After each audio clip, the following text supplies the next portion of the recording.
delighted today to be in conversation with Terry Lautz, this book, Chinese Encounters with America, Journeys That Shaped the Future of China.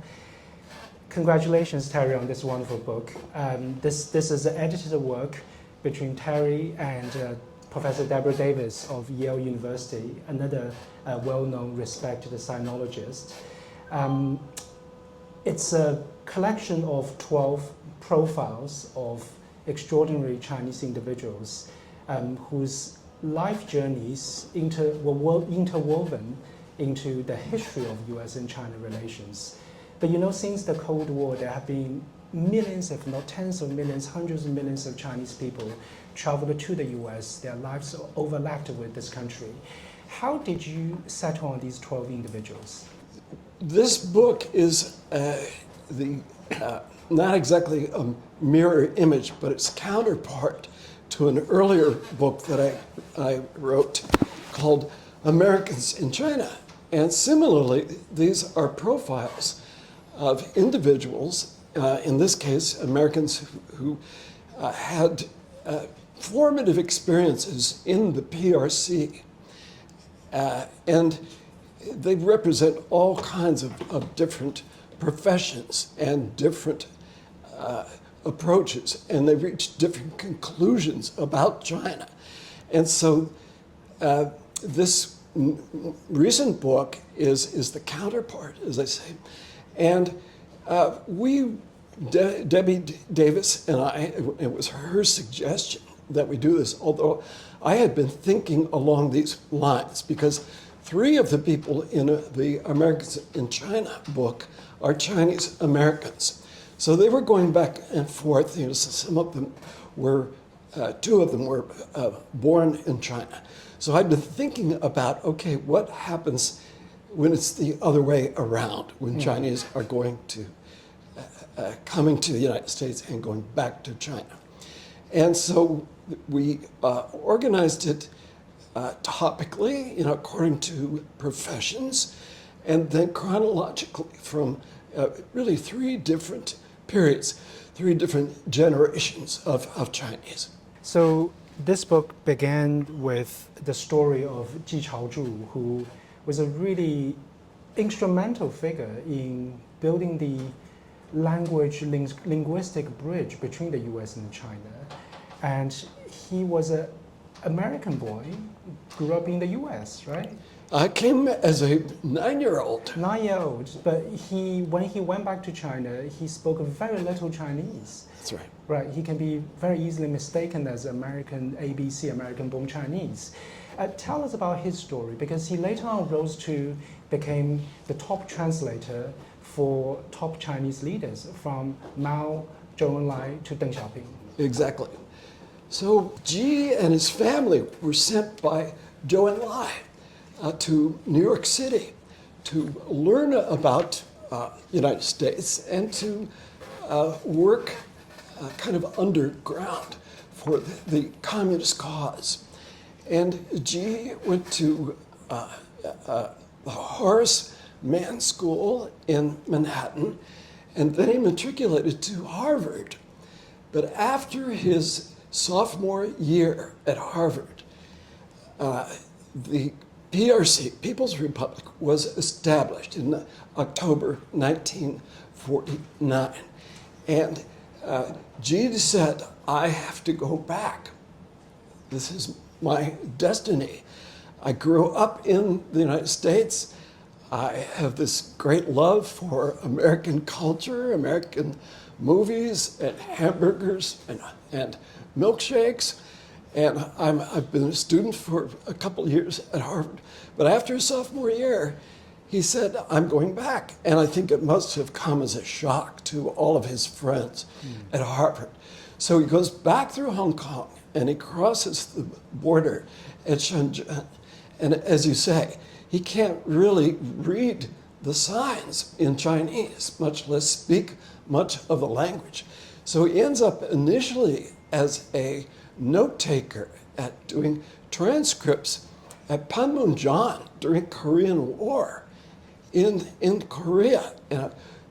The armistice talks that led eventually to to the end of that war.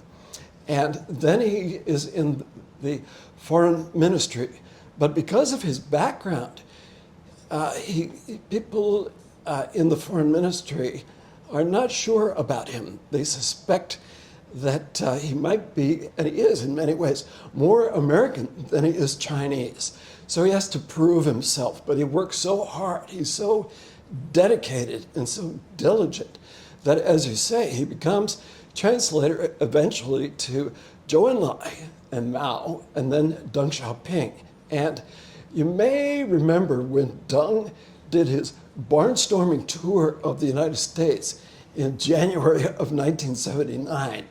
They went to Texas. I forget if it was Houston, but there's a picture of them at a rodeo, and they're wearing these 10-gallon cowboy hats. And Ji Chaozhou was about 6 feet tall, and Deng was barely 5 feet.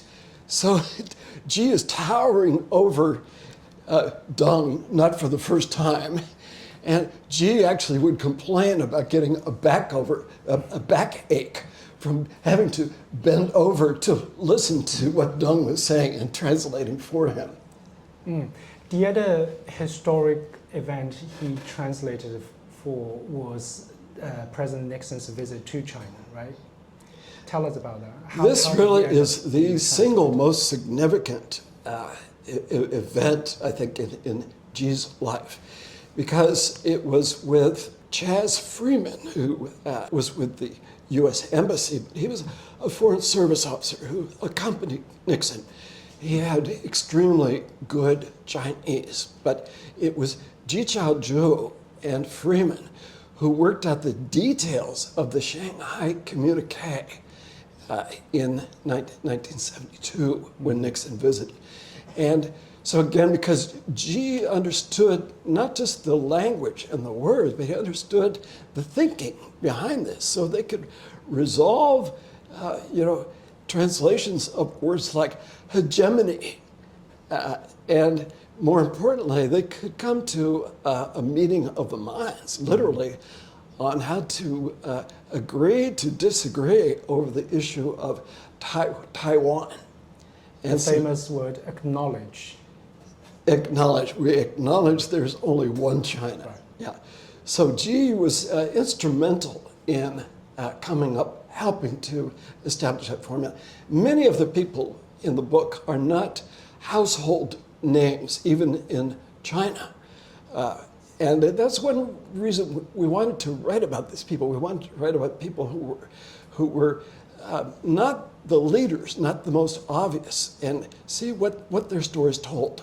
That's what I found really extraordinary about your work, Terry. I had the same impression when I was reading this book, Americans in China. It is not just through the perspectives of leaders, geopolitics, but through individual men and women who, did something extraordinary and therefore contributed to the U.S. and China overall relationship in the last few decades. That event, Nixon's visit to China, was just so interesting, and because you guys spent a lot of energy trying to reflect what did happen on the ground, and so much so there's this passage in this book, in your introductory part of this book, citing this American woman called Marnie Rosner. Tell us about that. Marnie Rosner was she was on a farm on the outskirts of Beijing when Nixon was visiting. And the Chinese, this whole thing about Nixon coming to China was mind-boggling for the Chinese, because the Americans were the imperialists, they were the enemy, and they had been told this over and over and over. And suddenly, they get this announcement that the leader of the imperialist capitalist world is coming to China. And how is this possible? And what does this mean? And so the government, the party and the government explained this. And most people, or a lot of people, let's say, accepted it. But Marnie tells this story about watching this banquet with Zhou Enlai and Nixon, and Kissinger was there. Mao was ill at this point, so he did not attend. And it was a huge room, lots of toasts, and so on and so forth. And so they were watching this on the one TV that they had on this farm, a little black and white TV. And Marnie was just visiting. She had some American relatives who were also living and working in China. So that's part of why she was there. And one of the Chinese said, well, we're very impressed with all of this, but where are Nixon's other wives? They were referring to First Lady Pat Nixon, right? Right. And one Chinese gentleman said, if she is the first lady, which was the translation, if she is the first lady of the President of the United States, there must be other wives. How is that not possible? So Marnie says, I don't think I ever convinced them that Nixon only had one wife. There were many, many other anecdotes like this throughout this book. But I found Ji Chaozhu's story just so interesting because his whole career was also a story of China's diplomacy from its infant stage to, the 1980s, right? When he eventually became the Chinese ambassador to the court of St. James in London. Yes. Tell us about his trajectory. Well, his trajectory really mirrors the ups and downs, not only of U.S.-China relations, but also Chinese politics, which were fierce, inside the foreign ministry. And so he was sent down to the countryside during the Cultural Revolution a couple of times, sent down to work on the farm. And in fact, I think it was when either Kissinger or Nixon came to China on one of those trips that Zhou Enlai said, where is, they called him Little G, Xiao Ji, even though he was 6 feet tall, because he was younger. And somebody said, well, he's down on the farm, he's working on the farm. And so they pulled him back from the farm to translate.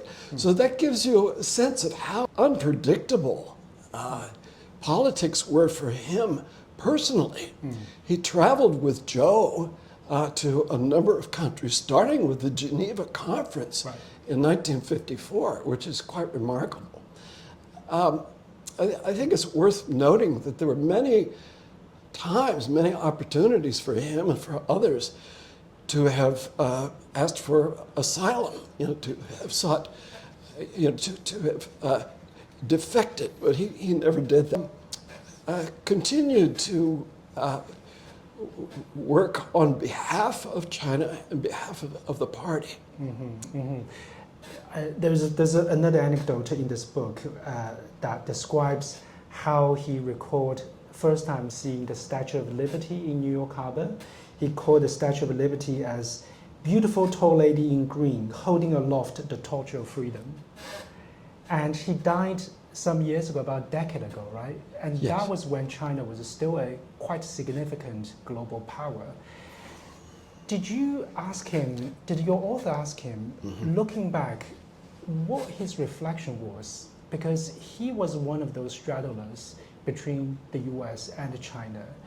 And throughout his career, there was always this question about his loyalty, his identity, whether he's Chinese or whether he's more American. And towards the end of his life, did he reflect on this whole journey for himself? Because this is just very, very unique.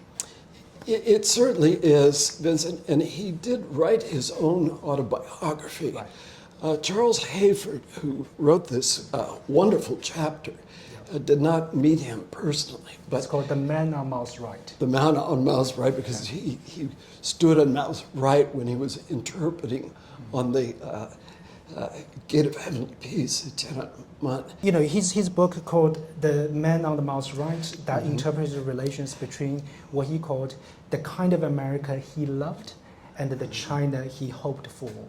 Could you tell us a bit more about what kind of America he loved and what kind of China he had hoped for Right. through Well, his book. he grew up in America at the time when Franklin Roosevelt was president.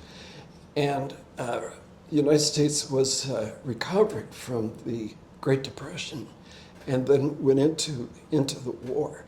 And I think there was a sense of hopefulness at that time in the United States, a sense of, that Roosevelt had inspired a lot of people about the future. Roosevelt had been, and Eleanor Roosevelt, his wife, they were aware of America's problems with racial relations, for example.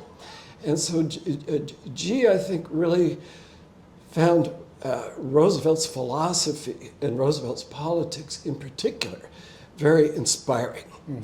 And then, of course, he doesn't really talk much about World War II because then his focus is more on what's happening in China, what's happening to my country.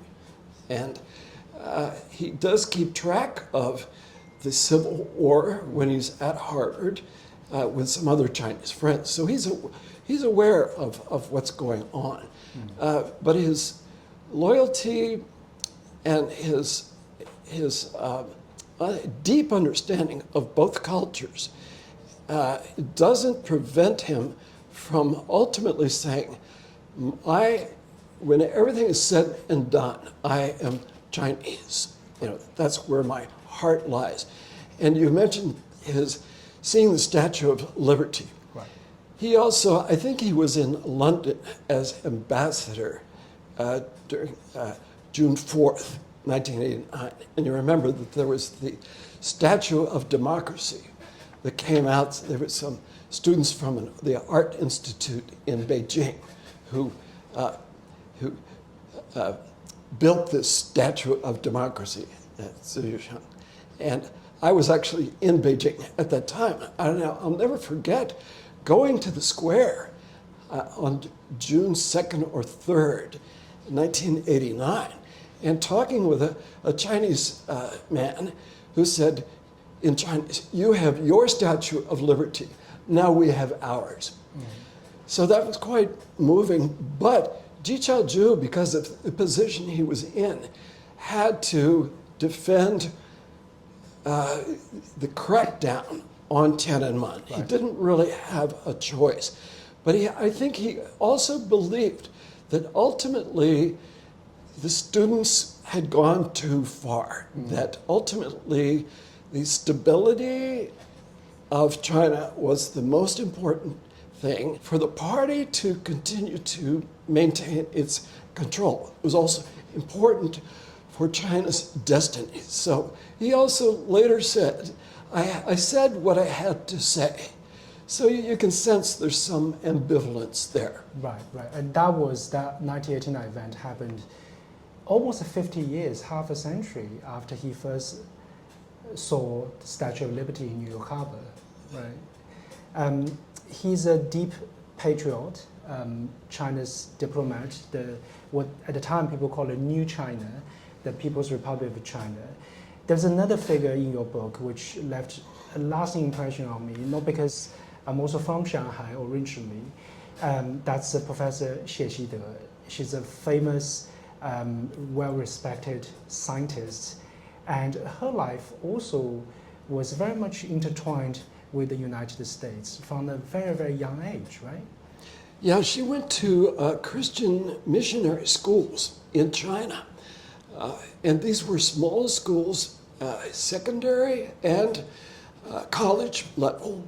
The most famous was Harvard-Yenching University in Beijing, which was after 1950, it was incorporated and became part of Beida, Peking University. But these were small schools that were quite influential. So she was exposed to Western learning and Western music, which she really loved, classical music, and English language. But late 1940s, she goes to Smith College and does an MA in Massachusetts at Women's College. And she already has very strong interest in physics. Right. So she then is one of very, very few women, let alone Chinese women, who study and gets her PhD from MIT. And so she's very accomplished. At that point, American policymakers are erratic. You know, they allow some Chinese nationals to go back to the PRC, but they tell others, particularly those who were doing science and engineering, which was actually most of them, you can't go back now. And so she applies to the US government to go to the UK, to go to England, to marry her husband, who is also a Chinese scientist. At Cambridge. At Cambridge. And she promises her, the US authorities, that she'll come back. Well, she and her husband just kept going. They kept going. They went right back to China. She had a very, very successful, but like Ji Chaoju, extremely difficult life. Also because of her American background, but also in addition to the fact that she was an intellectual. She was punished during the Cultural Revolution, and she was teaching at Fudan University in Shanghai, and she was cleaning floors and cleaning toilets and during the Cultural Revolution. And as I say, it was not just because of the American background, but that certainly was a mark against her. Right, right. So she returned to China in 1952, and at the time, her father did not approve of this, right? And as a result, he had to cut off relations with her. That's right. Yeah, her father was a professor, a mathematician, right? And he had left China towards the end of the 1940s and went to Philippines and then Taiwan. And he told Xie Xida, whose English name was Hilda Xie, he said, don't go back to China. The communists are taking over, and you're not going to make the right decision. You won't have a good future there. She ignored him, and as you say, they were estranged for the rest of his life and her life. She wrote letters to him, and he never answered. Eventually, she went to Taiwan, and she found those letters that he had kept, but had never, including a photo of her son.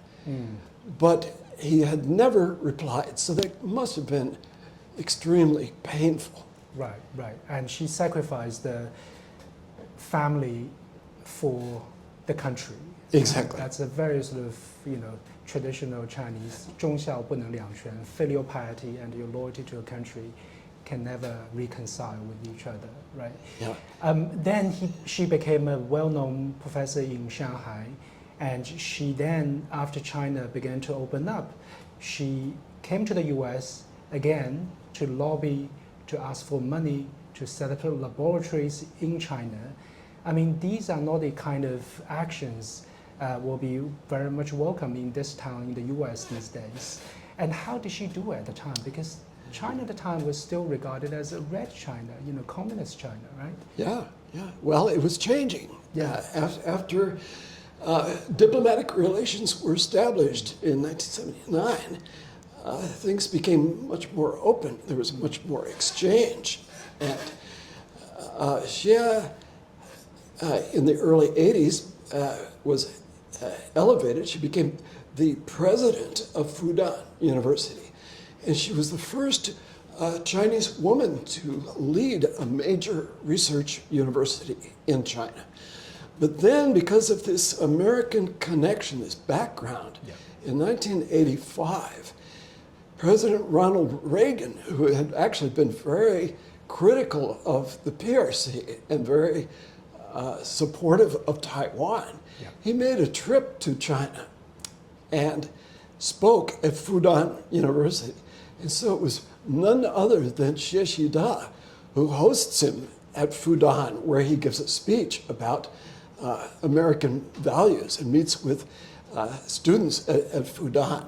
And so he modified his views, but she then used this connection. And one of the reasons that he ended up speaking at Fudan was because Reagan's wife, Nancy Reagan, had graduated from Smith College. Right.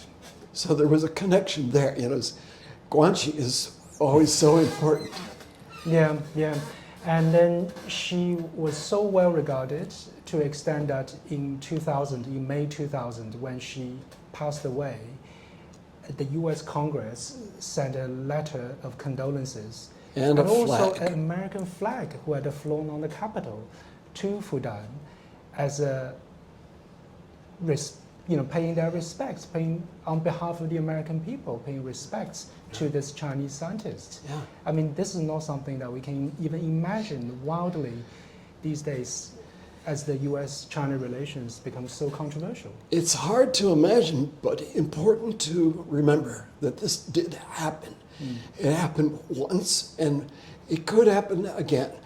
But Xie after Reagan's visit, raised money not only for labs and scholarships, but she established the first Center for American Studies, a research center at Fudan. It still operates today, and it's been very successful.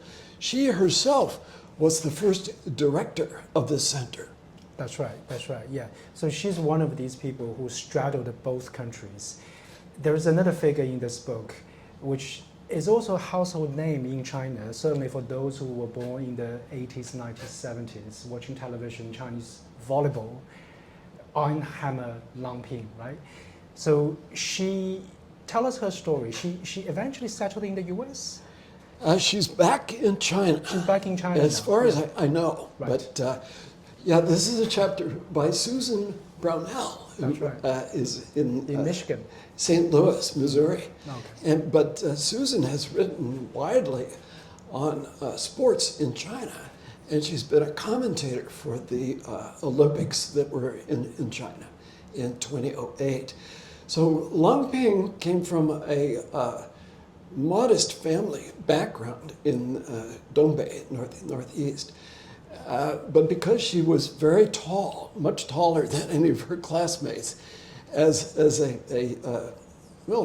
girl, she was recruited for the sports institute in Beijing, and she then became, as you say, a superstar because she was the one who led the Chinese women's volleyball team to victory in Japan in, I think it was 85 or 84. Yeah.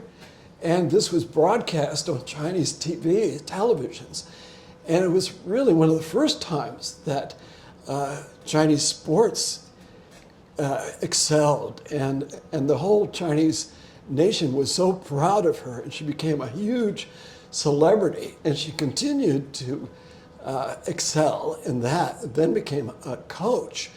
But I think partly because of her celebrity, because there was so much pressure on her, because it was so difficult for her to have a personal life, she decided to come to the United States and studied with a friend at University of New Mexico. But then remarkably, ended up being recruited to coach the U.S. women's volleyball team. And this culminates in the 2008 Olympics in Beijing, where she's coaching the U.S. team, and they're playing in the semifinals against the PRC, the Chinese team. And guess what happens? The United States wins. I don't know what the score was. And so a number of Chinese accuse Langping of being a traitor to her own country, because here she is coaching the wrong team for the wrong country. And what's wrong with this picture? What are you doing? There were others who were kinder and more thoughtful, who said this is really a reflection of the fact that sports is universal. Yeah, it's also part of nationalism, right? But for individuals like Lang Ping, this is a, question of identity, right? Susan very elegantly straddled different topics in her life, including her personal life, right? So she, got divorced. Lang Ping, yes. Lang Ping, yes. So, and her child was also in the U.S. and she went back to China, and then, she basically began her new career in China. Tell us about her life in China. You said she's in China right now. Well, she retired from coaching and from sports several years ago. Right. And one interesting note is that about 3 or 4 years ago, there was a feature film in Chinese, but it's got subtitles also, called Iron Hammer. The young Lang Ping is played by Lang Ping's daughter, who played volleyball at Stanford. So it's really remarkable. You have this full circle.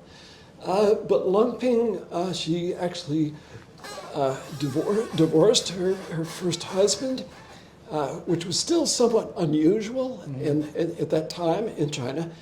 She eventually remarried, and I think she is trying to keep, lead a normal life and keep a low profile. She doesn't, the sense I get is she doesn't want to be a celebrity. That's always what she was after, right? In 1987, when she came to the US, certainly the public story she told was that because she's so tall, she's so famous in China, she cannot lead a normal life, and she came to the US, settled in New Mexico. Nobody knows her until she became very well known in this country as well. Exactly. There are a number of individuals in this book you portrayed, wrote about their identity, wrote about them being straddlers between two very different cultures, very different political systems. And one other person I thought was very interesting was Hong Huang. She became a celebrity in China, but her original story was that she was sent by the government of China to come to the US to learn about this country, to be able to speak English. Eventually, they wanted her back to China to become China's diplomat. And then she stayed, and now she's back in China again. Yeah, she was one of 5 children. She was about 12 at the time, who were sent to New York City by the Chinese government, as you say, to learn English and learn American culture. There were other kids who were sent to Mexico City and to London.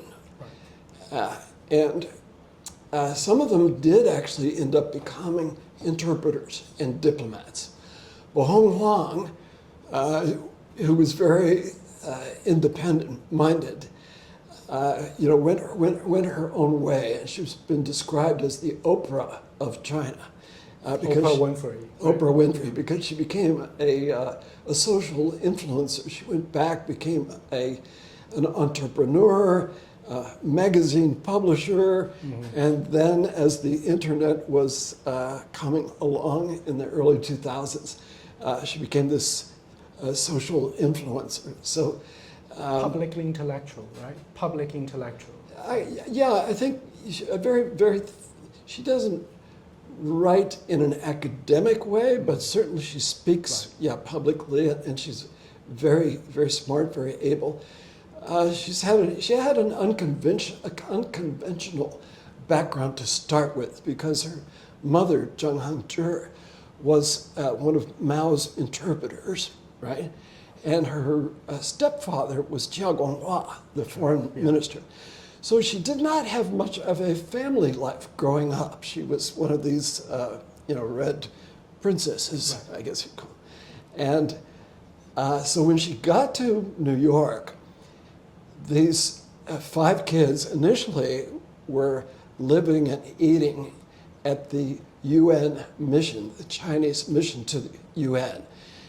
And the people at the mission discovered that they were going to school, but they really weren't learning much in terms of they weren't learning American culture and language. So she was sent to a home, to a family in New York City, and they welcomed her with open arms. And one of the girls in this family is still in touch with Hong Wang. They became dear friends. But it was only in the United States, it was only in New York City, that Hong actually developed a real understanding of what family meant.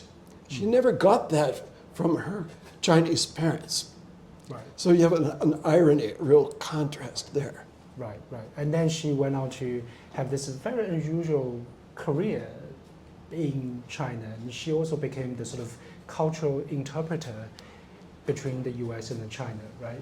Yeah, during COVID, during the pandemic, she explained the differences between the Chinese strict lockdown policy and the kind of refusal on the part of the Americans to accept restrictions, to wear masks and to get COVID shots. And she very clearly, very brilliantly, I think, explained this in terms of the difference between the Chinese society that's based more on collective thinking, Right. not entirely, and American society, which is more individualistic. Right, right, right.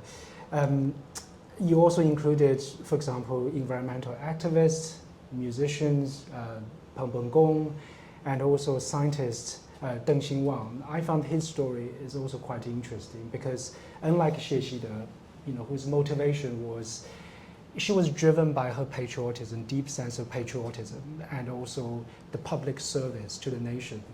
Whereas Deng Xinwang, because he's much younger and came of age when China began to change, and then there's a market force, market economy, and then he eventually became a professor at Yale, and then went back to China and became a very successful businessman.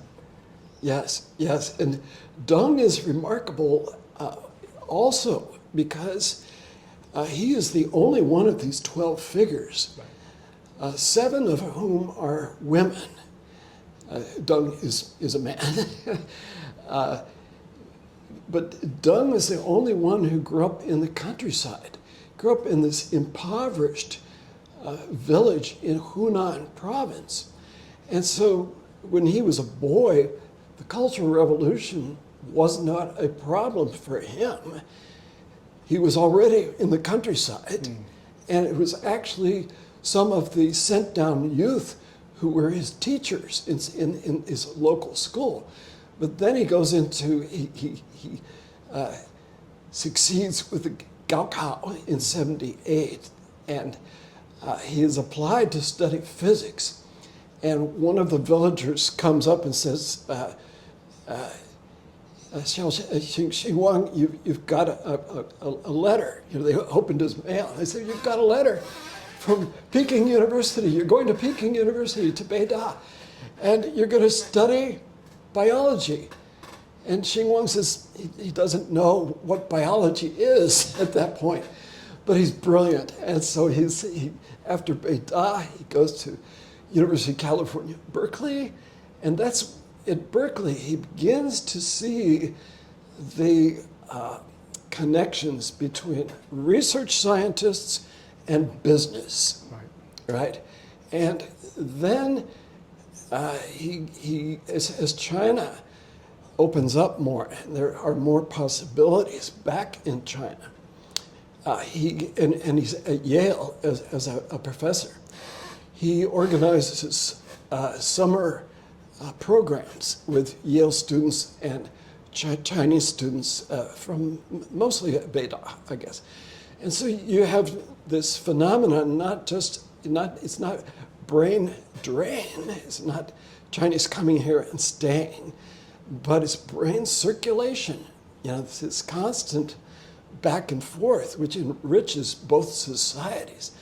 But then ultimately he does decide to go back to China. And there's one prominent reason for that. When his parents visit his lab at Yale, and they see all of this fancy equipment, Deng's father says, well, this is all very impressive. But what really are you doing here? What are you doing for the farmers in China, the people you grew up with in Hunan province? And that sticks with him. And so eventually he does go back and becomes an entrepreneur, sets up an institute, a major institute in Shandong province to develop new strains of rice and wheat. Right, right. I've got one more last question, and this is my last question. One more question, it's my last question before I open up the floor to the audience. These are all fascinating stories, but these are the sort of the stories seem to be from a very long time ago.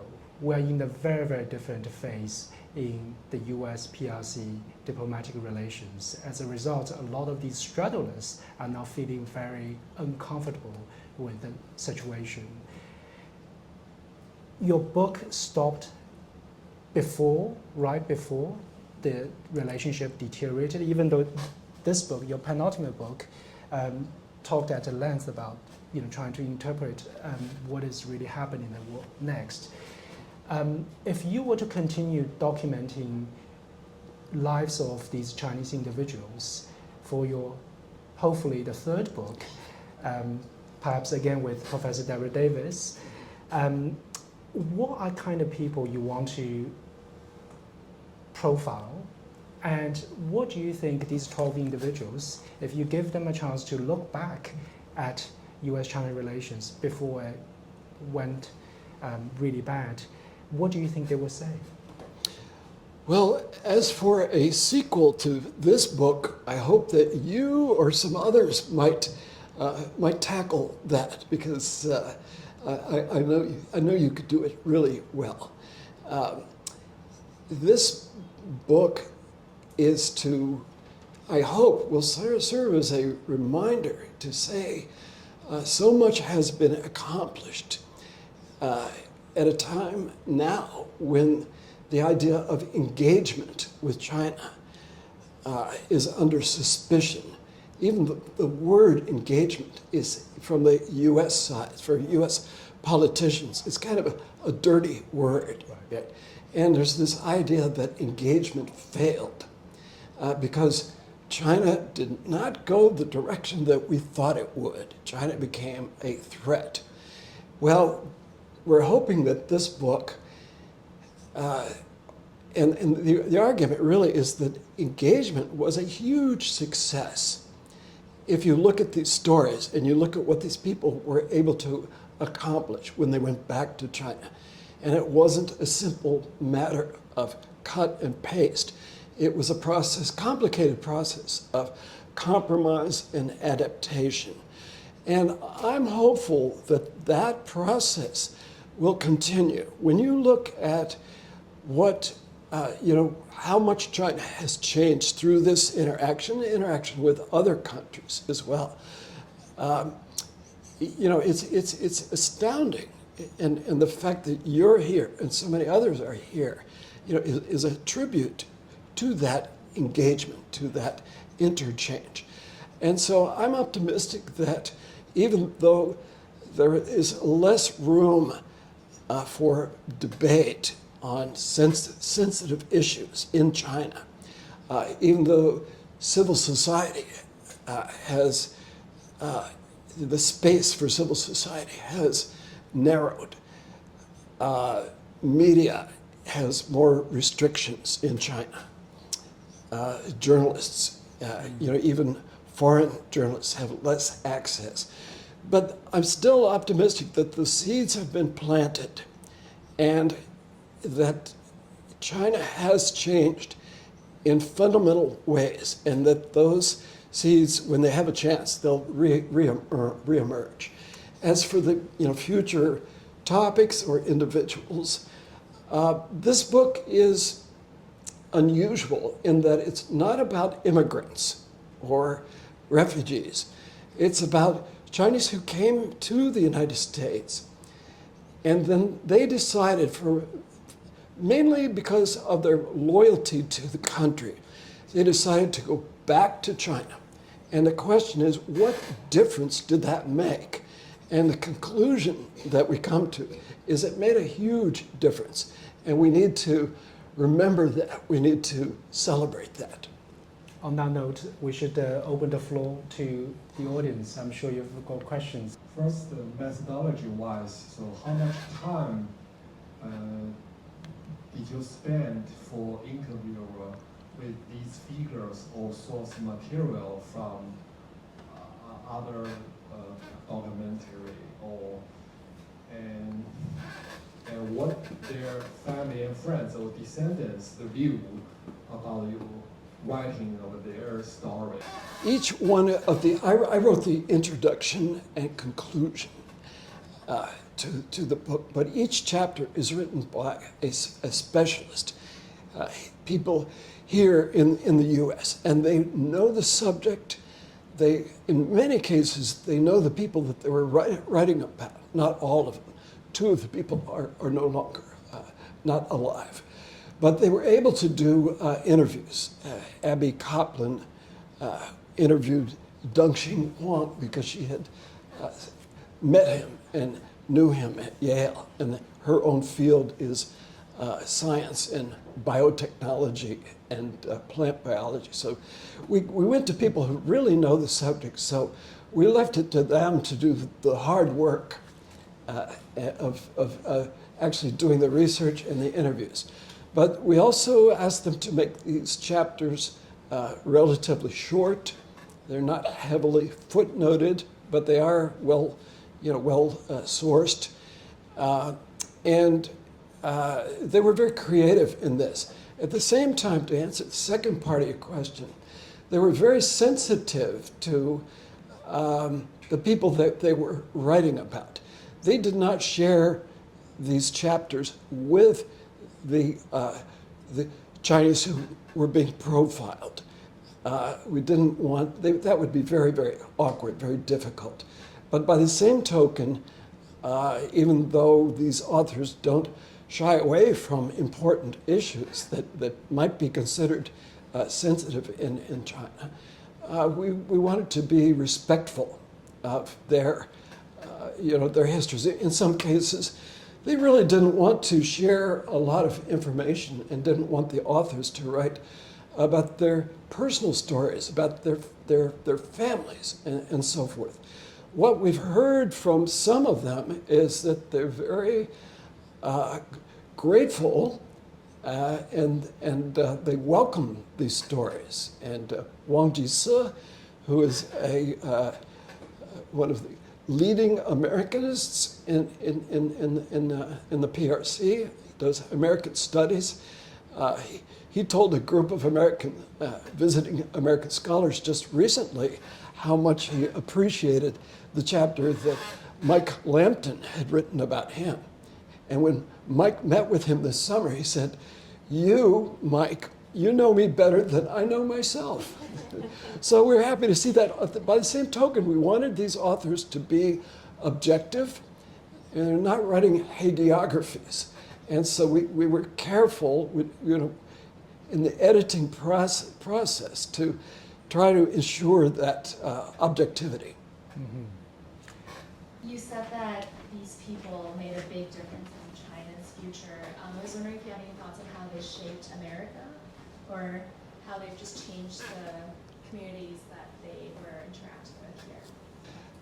I think their interaction with Americans through these different professions did have a significant impact, and not only Americans, but everyday Euro-Americans, but also Chinese Americans. When Yang Meiqi, the modern dancer, comes to New York City, she is escorted around New York by none other than Tan Duan and Ai Weiwei, who are in New York at that time. So they help her, they introduce her to American culture, and then she goes on to the American Dance Festival in North Carolina. But it's through that connection then that she brings American and Asian American, Chinese American dancers to work with her troupe in Guangzhou, in Guangdong. It's the first modern dance company of its kind. And so there is that kind of complicated and important interaction. I think people like Wang Jise wanted very much to see the United States from the inside out. But he spent a lot of his career, a lot of his time and effort has been explaining China to Americans and doing so from a Chinese point of view. And he does that very effectively.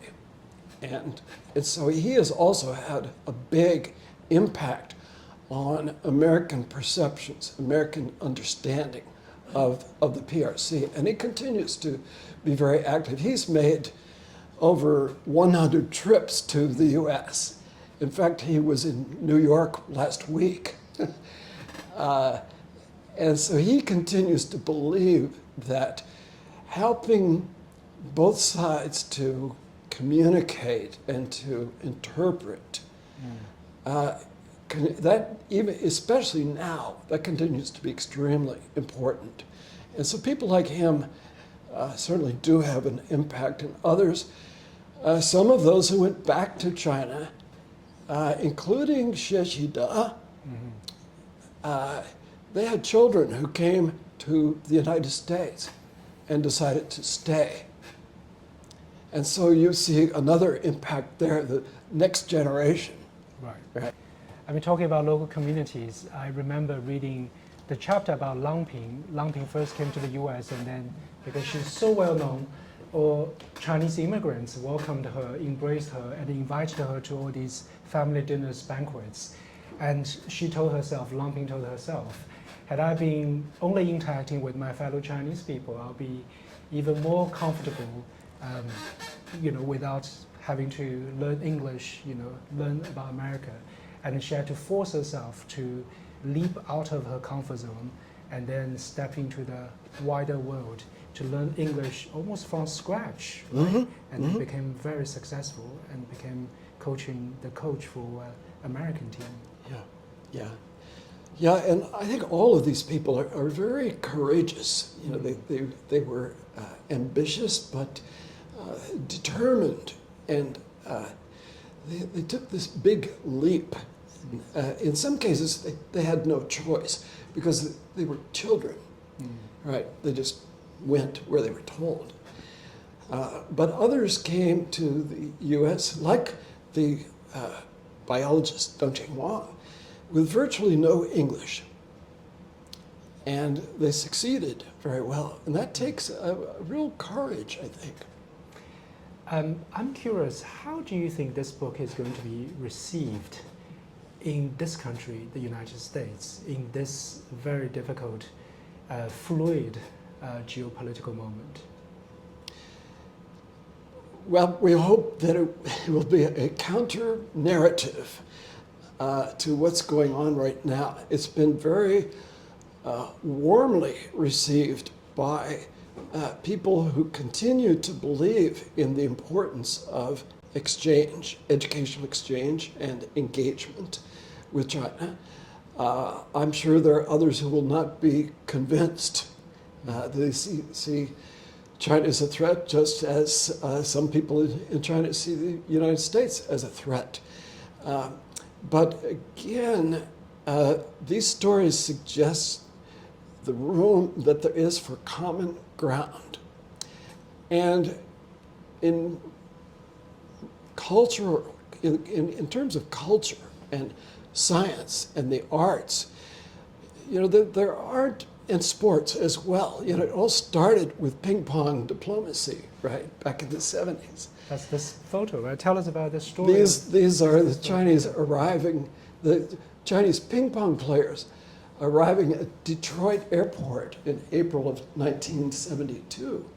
The Americans had already gone to China, which is the opening, an unexpected opening of this new chapter in U.S.-China relations. And so, in those fields, there's a lot of room for finding common ground and for meeting. So the purpose of this book is to say, let's get beyond geopolitics and understand the importance of these human relationships.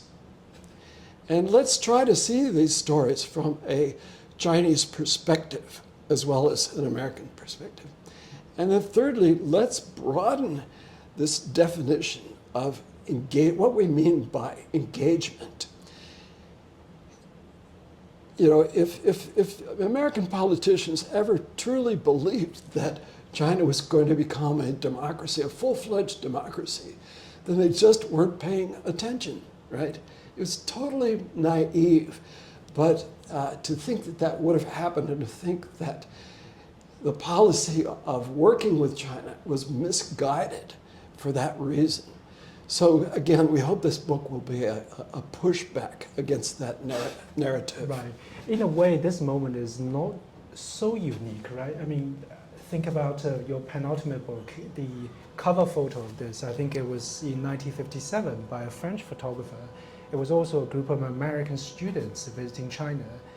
And what's the story behind this? Well, these American students had been attending a World Peace Festival in Moscow, and they received an invitation from the Chinese embassy in Moscow to visit China. And the US embassy said, if you go to China, you will lose your passports, you may be subject to fines, it'll be trouble. Because American passports at that time, during the Cold War, were stamped not valid for travel in Red China, I think that's what they actually said, Red China, yes, at the time. North Korea, and I forget where else. We did have relations with the Soviet Union. Right. So 41 of these young people went ahead, and they met here. On the cover, they're meeting with Zhou Enlai in Beijing. He's in the middle of this picture here. You can pass it around if you want. And they're singing, "Ain't Gonna Study War No More." And some of them did get in trouble when they came back to the US. A couple of them stayed in Europe, stayed in the UK for many, many years. But your point is so important, Vincent, because again, if we reflect on the fact that we acknowledge that relations now between the United States and China are they're not great, not great at all. Although, who knows? Maybe Trump will meet with Xi, and maybe they'll. We'll see in a couple of weeks' time. Maybe they'll fix some of these problems, right? Yeah. Because these two countries are so interconnected and so interrelated. But if we look back to these students who went to China when they were not allowed to, and remember that for 20 years, between the Korean War, 1950, and 53. 1970, and then 1970 with ping pong diplomacy, so over 20 years. We had no relations with China. There was no such thing as engagement. It was only containment. Right? And so, if you think back to that, is it really possible to go that route again? I just can't imagine that. Yeah, well, but obviously back in the 70s, it was the Soviet Union, it was the Vietnam War that made both sides realize they actually needed each other, right? Exactly. Yeah, and this moment seems to be, in a way, it's not unique, but also very unique, right? Both countries are technological superpower in a way. And what is the occasion through which they can facilitate further exchange? Again, we'll see in a couple of weeks' time when President Trump hopefully meets with President Xi, and we'll see what they come up with. But on that note, let's leave this with a hopeful note, shall we? Thank you very much, Terry, and congratulations on the book. I recommend everyone to read these stories, and let's continue the conversation for the future of the world's two superpowers. Thank you very much. Thanks. Thank you.